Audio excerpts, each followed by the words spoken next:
104 জনকে নিয়ে তিনি কেন জাতিসংঘে গেলেন? এইভাবে পিকনিক করতে যাওয়া বাংলাদেশের মতো দুর্বল অর্থনীতির দেশের পক্ষে মানানসই নয়।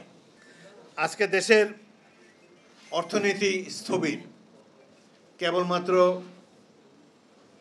প্রবাসী ভাইদের যে অর্থ সাহায্য রেমিটেন্স পাঠায় সেটার উপরে টিকে আছে এই অর্থনীতি।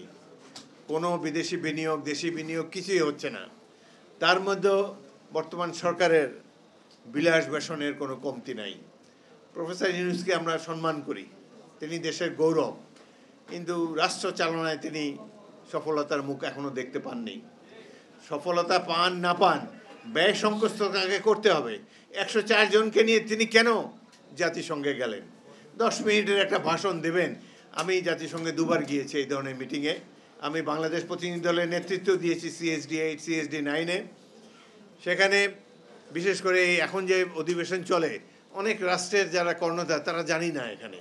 এটা একটা মেঠো বক্তৃতা দেয় 10 মিনিটের, এটা কেউ শোনে কেউ শোনে না। কোনো গুরুত্বপূর্ণ রাষ্ট্র হলে শোনে।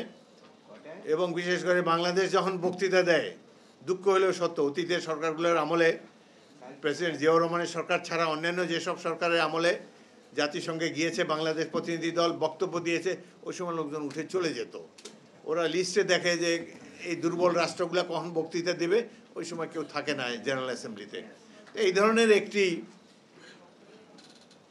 অপ্রাসঙ্গিক একটি মিটিংয়ের জন্য 104 জনের বিরাট লটবহর নিয়ে গিয়েছে। এটা বাংলাদেশের জনগণের ট্যাক্স পেয়ারের অর্থের অপচয়। তার প্রেস টিমের 5 জন গিয়েছে, অন্যান্য সাংবাদিকরা তো গিয়েছে। এটা তো আপনার আমাদের অর্থের অপচয়। এইভাবে মাঝখানে তার বোধোদয় হয়েছিল, তিনি 54 জন নিয়ে গিয়েছিলেন, অ্যাকসেপ্টেবল। কিন্তু 104 জনকে নিয়ে এইভাবে পিকনিক করতে যাওয়া বাংলাদেশের মতো দুর্বল অর্থনীতির দেশের পক্ষে মানানসই নয়। দেশে আজকে গণতন্ত্র নেই বলে এরকম হচ্ছে।